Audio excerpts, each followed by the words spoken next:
मसीह में मेरे प्रिय भाइयों और बहनों और मित्रों, आज हम पानी से बपतिस्मा के बारे में विचार करेंगे। विशेष करके इसमें हम देखेंगे कि पानी से बपतिस्मा क्यों लेना चाहिए, कब लेना चाहिए, कैसे लेना चाहिए, कौन उसको दे सकता है और इसकी महत्वता क्या है या इसका अर्थ क्या है। इससे पहले कि हम आगे बढ़ें, आइए हम प्रार्थना करें।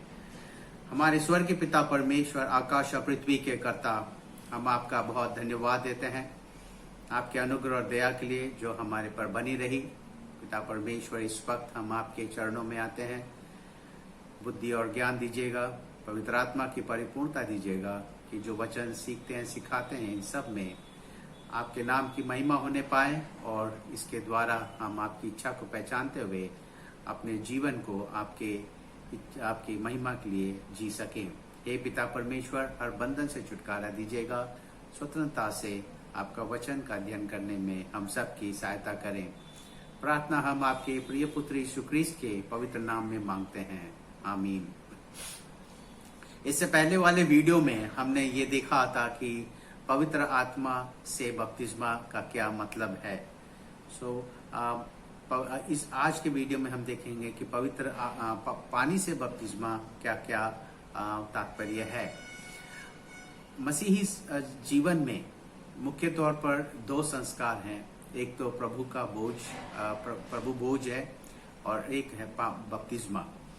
इस वक्त हम बपतिस्मा पे चर्चा कर रहे हैं। बपतिस्मा में भी पवित्र आत्मा से बपतिस्मा और फिर पानी से बपतिस्मा के बारे में। आज के इस दिन हम पानी से बपतिस्मा के बारे में चर्चा करेंगे। सबसे पहले तो इस बात के लिए जानने की आवश्यकता है कि पानी से बपतिस्मा क्यों लेना है हमें, क्या ऐसी बात है। ये बात तो तय है कि पानी से बपतिस्मा एक संस्कार है जो कि यीशु मसीह ने स्वर्ग में उठाए लिए जाने से पहले उन्होंने अपने चेलों को ये आदेश दिया था, जिसके बारे में हम मत्ती रचित सुसमाचार 28 अध्याय उसके 18 से 20 पद में वहां पर पाते हैं। वहां पर यीशु मसीह ने कहा, यीशु ने उनके पास आकर कहा कि स्वर्ग और पृथ्वी का सारा अधिकार मुझे दिया गया है, इसलिए तुम जाकर सब जातियों के लोगों को चेला बनाओ और उन्हें पिता और पुत्र और पवित्र आत्मा के नाम से बपतिस्मा दो और उन्हें सब बातें जो मैंने तुम्हें आज्ञा दी हैं मानना सिखाओ, और देखो मैं जगत के अंत तक सदैव तुम्हारे संग हूँ। ये यीशु मसीह का आदेश है कि हम पानी से बपतिस्मा लें। आदेश उन्होंने क्यों ऐसा दिया? क्योंकि अभी तक हमने जो अध्ययन किया, ये जो बपतिस्मा का प्रक्रिया यीशु मसीह के समय में और उससे पहले ही यहूदी लोग इसका पालन करते थे, लेकिन इसका विभिन्न तरीके से इसका पालन करते थे। और मुख्य तौर पर इन सब का एक ही अर्थ निकलता है कि हम नए परिवेश में प्रवेश करते हैं बपतिस्मा के द्वारा। यहाँ यीशु मसीह उनके लिए जो उस पर विश्वास करते हैं ये आज्ञा दिया कि हम कैसे अपने पुराने परिवेश या पुराने जीवन से निकलकर नए जीवन में यानी यीशु मसीह के चेले के रूप में जीवन बिताएं। इसीलिए उन्होंने कहा या 19 पद में, मत्ती 28 अध्याय उसके 19 पद में, इसलिए तुम जाकर सब जातियों के लोगों को चेला बनाओ। यीशु मसीह का उद्देश्य है कि हम उसके चेले बने और दूसरों को चेला बनाएं। चेला बनाने का इसमें दो मुख्य बातें इसमें लिखा गया है, विशेषकर कि बपतिस्मा दो और उन्हें मानना सिखाओ। दो बातें चेले में साथ साथ चलता है। केवल बपतिस्मा लेना ही नहीं होता है, उसके बाद जो कुछ प्रभु ने आज्ञा दी है उसे लोगों को मानना सिखाना है, और जो बपतिस्मा लेते हैं उन्हें उन बातों को सीखना और मानना है। चेला बनने का प्रक्रिया ये एक निरंतर प्रक्रिया है। केवल बपतिस्मा लेने से चेला बन गए तो ये ऐसा अगर लोग सोचते हैं तो ये गलत है। चेला बनने के लिए दो बातें बहुत जरूरी है। सबसे पहले तो बपतिस्मा लेना है। तो बपतिस्मा लेने से ये होता है कि आप सार्वजनिक रूप से एक लोगों के बीच में एक गवाही प्रस्तुत करते हैं कि मैं अब अपना पुराना जीवन को छोड़ के यीशु मसीह के पीछे चलने के लिए तैयार हूँ और उसके लोगों के साथ मिलकर उनके साथ संगति रखने के लिए तैयार हूँ। सो ये पानी से बपतिस्मा का मतलब ये है। सो ये मुख्य बात यहाँ पर हम देखते हैं। और उसी का जो यीशु मसीह ने आज्ञा दी, इस आज्ञा देने से पहले उन्होंने एक बात का जरूर जिक्र किया 18 पद में, कहा कि स्वर्ग और पृथ्वी का सारा अधिकार मुझे दिया गया इसीलिए। सो इस आज्ञा के पीछे एक मुख्य जो हमारे लिए एक ढाल है, वो है एक सुरक्षा है, या एक हमारे लिए एक विजय घोषणा है, एक आश्वासन है, एक सामर्थ्य है कि यीशु मसीह स्वर्ग और पृथ्वी का सारा अधिकार है, इसीलिए तुम जाओ। मेरे पास अधिकार है और मैं अधिकार से तुम्हें भेज रहा हूं और तुम भी बड़े अधिकार के साथ जाओ। सो मसीही जीवन में जब हम देखते हैं, जब सुसमाचार सुनाना है, लोगों को मसीह के बारे में बताना है, उसके गवाह बनना है, तो हम जो है जैसे प्रभु ने कहा तिमुथियुं के पत्री में, पौलुस प्रेरित ने कहा कि हमें परमेश्वर ने सामर्थ वाली आत्मा दिया है, डर वाली आत्मा नहीं है, सामर्थ। सो और ये भी कहा प्रेरितों का 1 अध्याय 8 पद में, जब तुम पर पवित्र आत्मा उतरेगा तो तुम सामर्थ पाओगे और तुम जो है यरूशलेम, यहूदिया, सामरिया और पृथ्वी के छोर तक मेरे गवाह होगे। सो जो गवाह होगे वो सामर्थ के साथ होगे। सो हमें जो गवाह देना है वो सामर्थ के साथ देना है। ये बात जरूरी देखना है, ये बात ध्यान में रखने की आवश्यकता है। और यीशु मसीह ने चेलों को आज्ञा दिया, या 28वां अध्याय में जो है यीशु मसीह स्वर्ग में उठा लिए जाने से पहले उन्होंने आज्ञा दिया उनको, और ये अंतिम आज्ञा है यीशु मसीह का। और उसी आज्ञा का पालन करते हुए सो यहाँ पर हम प्रेरितों का 2 अध्याय में हम देखते हैं कि कैसे पतरस और अन्य चेले वहां पे इकट्ठे थे, उन्होंने इस आज्ञा का पालन किया। पतरस वहां पर 2 अध्याय के 38 पद में वहां पतरस के बारे में लिखा है। पतरस ने कहा 38 पद में, पतरस ने उनसे कहा, मन फिराओ और तुम में से हर एक अपने अपने पापों की क्षमा के लिए यीशु मसीह के नाम से बपतिस्मा ले, तो तुम पवित्र आत्मा का दान पाओगे। सो जैसे यीशु मसीह ने आज्ञा दिया, वैसे ही पतरस ने उस आज्ञा का पालन किया। आज्ञा का पालन करना बहुत आवश्यक है। परमेश्वर ने आज्ञा दिया है और हम में से बहुत लोग आज्ञा का पालन करने में चूक जाते हैं। उसके पीछे बहुत सारे अपने कारण होते हैं और उन कारणों को जांचने की आवश्यकता है। और आदेश के पीछे कोई भी अपना बहाना नहीं चलता है। अगर आप मसीह से प्रेम रखते हो तो लिखा है यूहन्ना 14:15 में, यदि तुम मुझसे प्रेम रखते हो तो मेरी आज्ञाओं को मानो।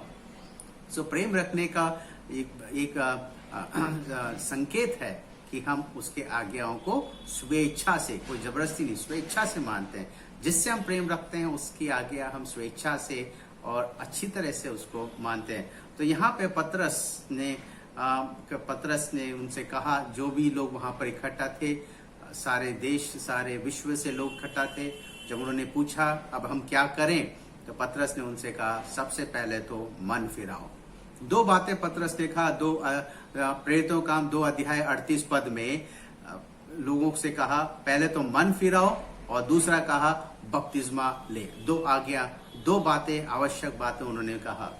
सो मन फिराओ और बपतिस्मा ले। तो सबसे पहले बपतिस्मा लेने से पहले मन फिराने की आवश्यकता है। सो मन फिराने के बारे में पिछले वीडियो में हमने बताया था, उसमें आप देख सकते हैं कि मन फिराना क्या है। मैं उसको दोबारा नहीं दोहराऊंगा। सो मन फिराओ। सो मन फिराने के बाद ही बपतिस्मा लेना है। और जब आप मन फिराते हैं तो आपको पापों की क्षमा मिलती है। सो बपतिस्मा लेने से पहले पापों की क्षमा प्राप्त करने की आवश्यकता वहां लिखा हुआ है। पतरस ने उनसे कहा मन फिराओ और तुम में से हर एक अपने अपने पापों की क्षमा के लिए यीशु मसीह के नाम से बपतिस्मा ले। सो बपतिस्मा यहाँ पर लेना है तो लेना किसके नाम से है? किसी और के नाम से नहीं, केवल यीशु मसीह के नाम से, क्योंकि वही हमारे पापों का क्षमा करता है, वही हमारा उद्धार करता है। वही क्यों हमारे पापों की क्षमा करता है, और कोई क्यों नहीं कर सकता? इसीलिए नहीं कर सकता क्योंकि उसने हमारे पापों का दंड का मूल्य पूरा पूरा क्रूस पर चुका दिया। वह आप ही हमारे पापों को अपने देह पर लिए हुए क्रूस पर चढ़ गया, जिससे कि हम पापों के लिए मरकर धार्मिकता के लिए जीवन बिताएं। उसी के मार खाने से हम चंगे हुए। सो केवल यीशु मसीह के नाम से ही पापों की क्षमा है, और इसीलिए यीशु मसीह के नाम से बपतिस्मा ले। बहुत लोग कहते हैं अच्छा तो केवल यीशु मसीह के नाम से, तो यीशु मसीह ने तो आज्ञा दिया था कि पिता पुत्र और पवित्र आत्मा के नाम से बपतिस्मा लेना। बिल्कुल सही है, पिता पुत्र और पवित्र आत्मा के नाम से बपतिस्मा लेना है। यहाँ पर पतरस ने मना नहीं किया कि हम पिता पुत्र के नाम से, पिता और आत्मा के नाम से नहीं देंगे, केवल यीशु मसीह के नाम से देंगे, ऐसा तो नहीं लिखा है यहाँ पर।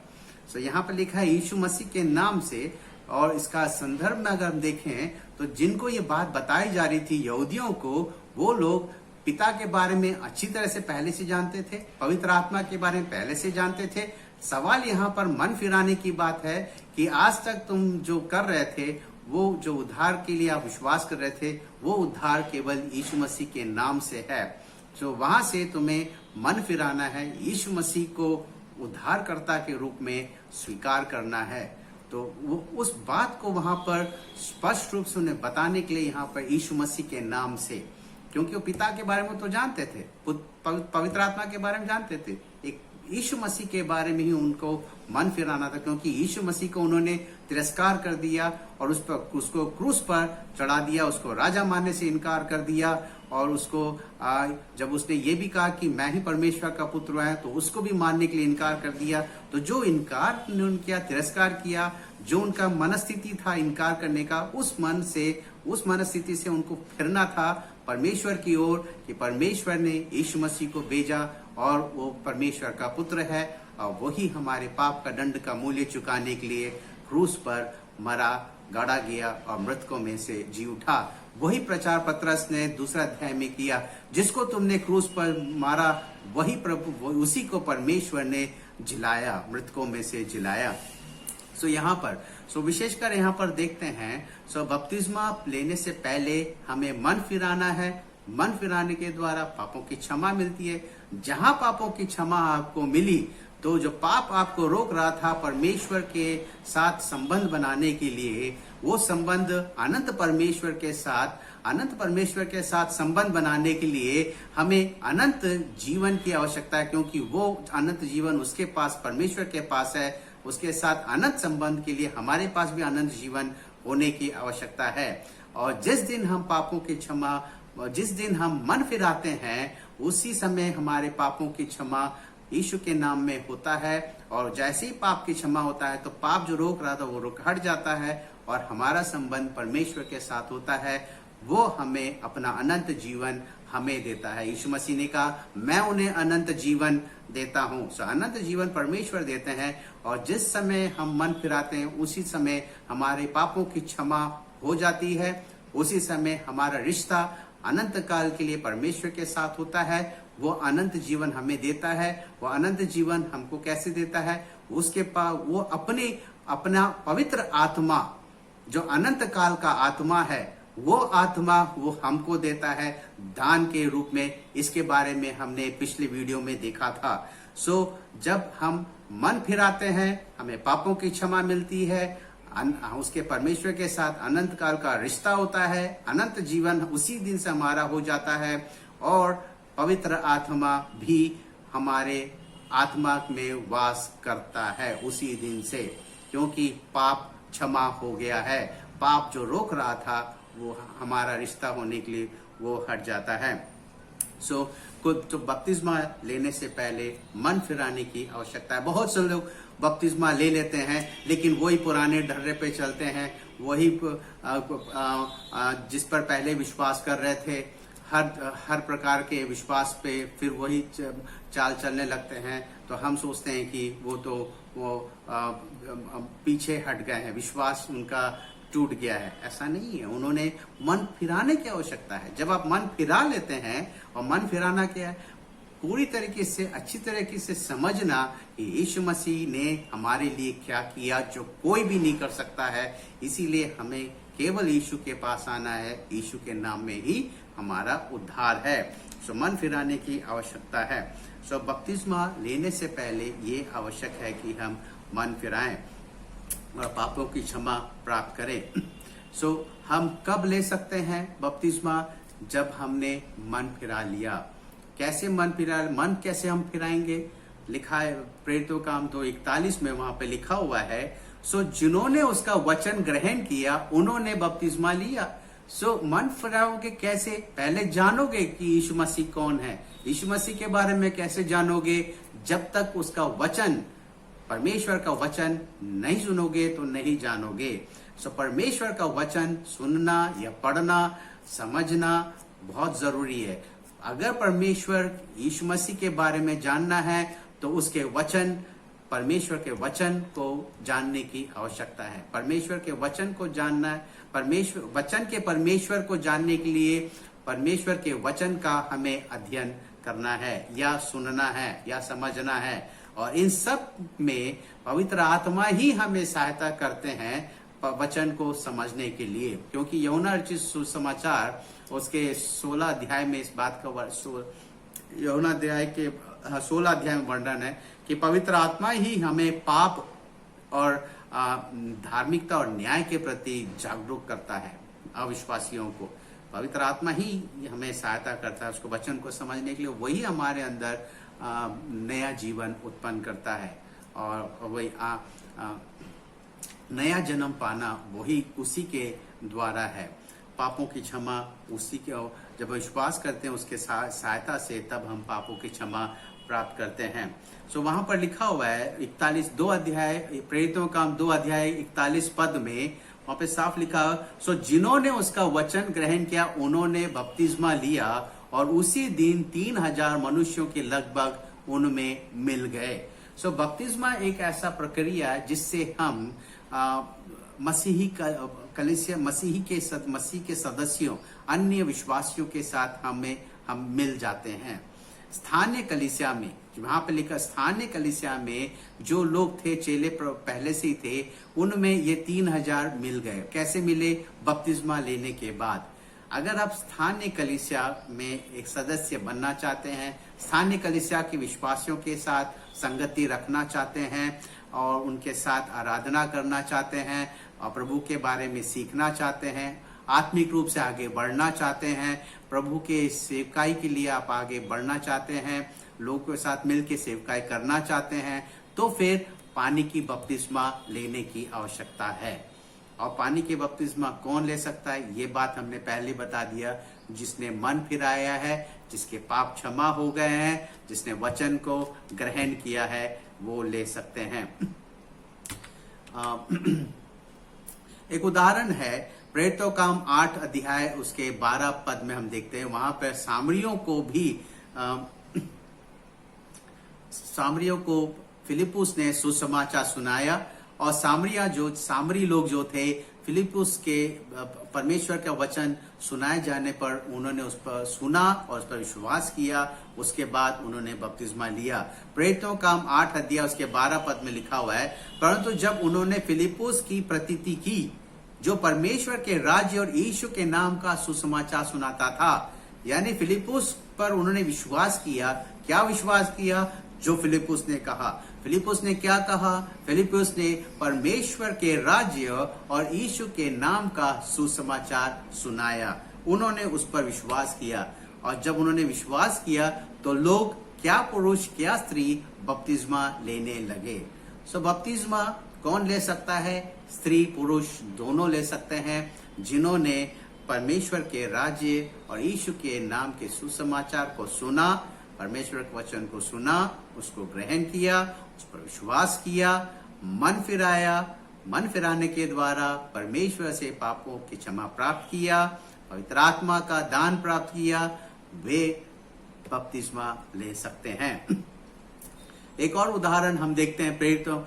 अब यहाँ पर हम देखेंगे कि बपतिस्मा कैसे ले, ये बात हमें जानने की आवश्यकता है। इसके बारे में प्रेरितों काम 8 अध्याय उसके 34 से 39 पद में इसका वर्णन है। वहां पे फिलिप्पुस और जो खोजा है उसका वर्णन है।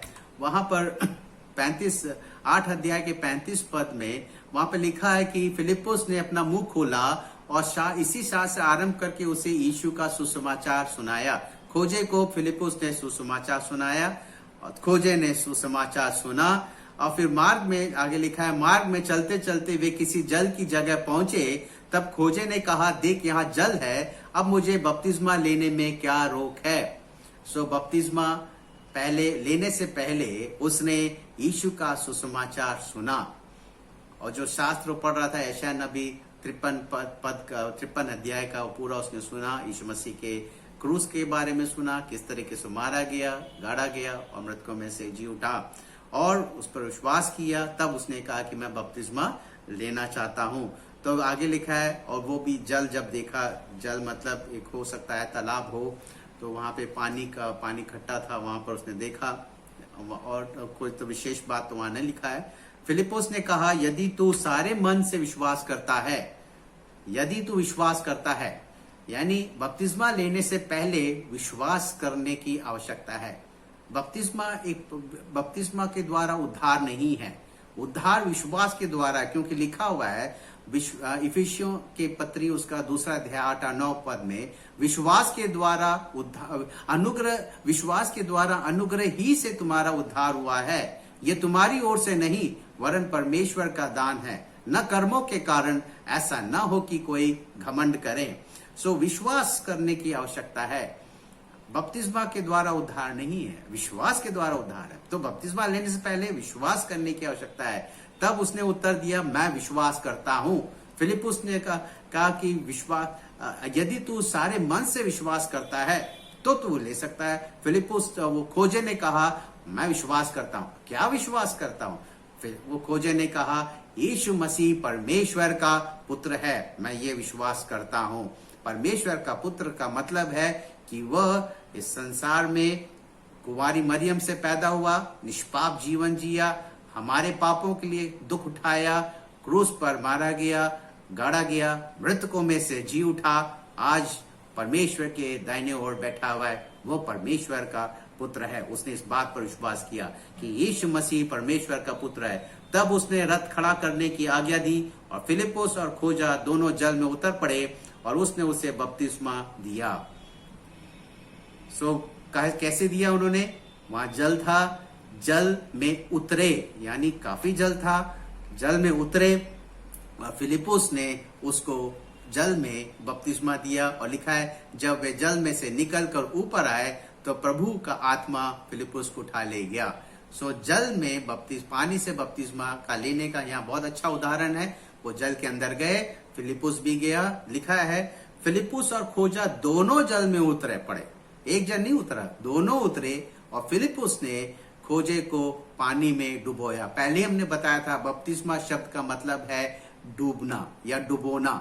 फिलिप्पुस ने उसको पानी में डुबोया और बाहर निकाला और फिर दोनों जल में से निकलकर बाहर आया। बपतिस्मा कैसे लेना है, तो ये बात हमने देखा है। और